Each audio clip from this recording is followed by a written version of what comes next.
Assalamualaikum warahmatullahi wabarakatuh. Alhamdulillahirabbil alamin. Wassalatu wassalamu ala asyrafil anbiya'i wal mursalin sayyidina wa maulana Muhammadin wa ala alihi wa sahbihi ajmain, amma ba'du. Yang kami hormati kepada Bapak Abu Syamsuddin selaku dosen pembimbing mata kuliah Fikih Muamalah dan juga teman-teman yang berbahagia.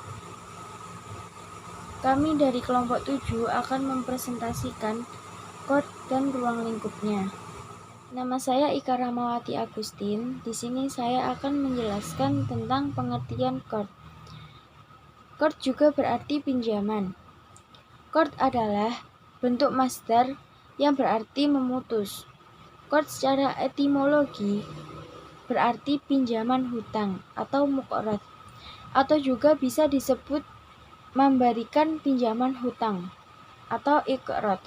Secara terminologi, qard adalah memberikan harta kepada orang yang akan memanfaatkannya dan mengembalikan gantinya di kemudian hari tanpa adanya unsur tambahan.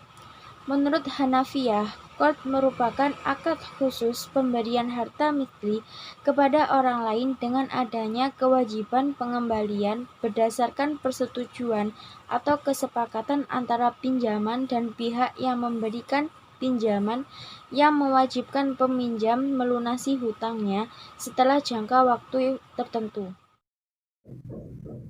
Di sini saya akan menjelaskan mengenai macam-macam chord.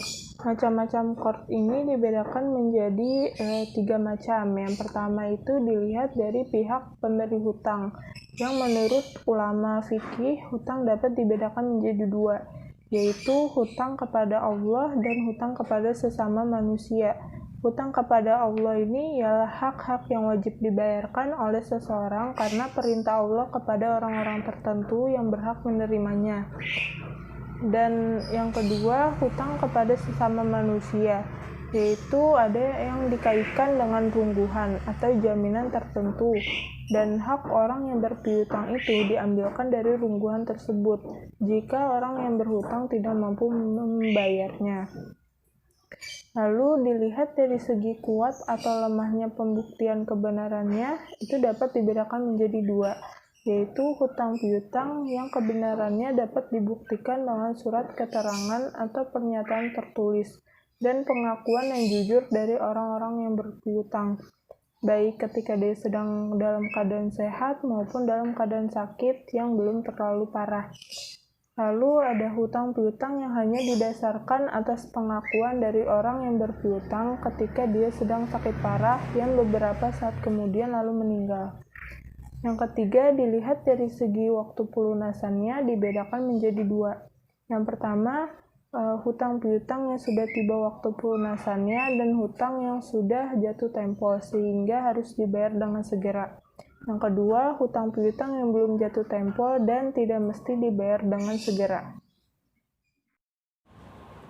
Di sini saya akan menjelaskan tentang rukun chord dan hikmah diisyaratkannya chord. Yang pertama, muqrid, yakni pihak yang memberikan pinjaman. Muqrid diisyaratkan harus seorang yang mukhtar dan ahli tabarruk. Mukhtar adalah orang yang melakukan transaksi atas dasar inisiatif sendiri, bukan karena paksaan atau tekanan dari orang lain. Sedangkan ahli tabarruk adalah orang yang memiliki kebebasan tasarruf harta secara non-komersial. Yang kedua adalah muqtarid, yakni pihak yang menerima pinjaman hutang. Muqtarid diisyaratkan orang yang memiliki kriteria sah melakukan transaksi, yaitu orang yang balik, orang yang berakal, dan tidak dibekukan tasarufnya, meskipun tidak memiliki kebebasan tasaruf. Yang ketiga adalah muqrad. Muqrad atau objek dalam akad kartu yang disebut piutang.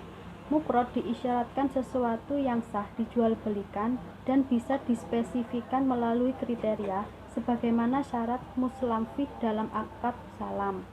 Yang keempat adalah sighot, yaitu ijab dari pihak murid yang menunjukkan pemberian kepemilikan dengan sistem kewajiban yang mengembalikan penggantinya. dan qabul dari pihak muqtarib yang menunjukkan persetujuan dari ijab. Misalnya, aku memberimu pinjaman, aku mengutangimu, dan ambillah barang ini dengan ganti barang yang sejenis. Hikmah diisyaratkannya qard dapat dilihat dari dua sisi. Sisi yang pertama dari orang yang berhutang, yakni dapat membantu mereka yang membutuhkan.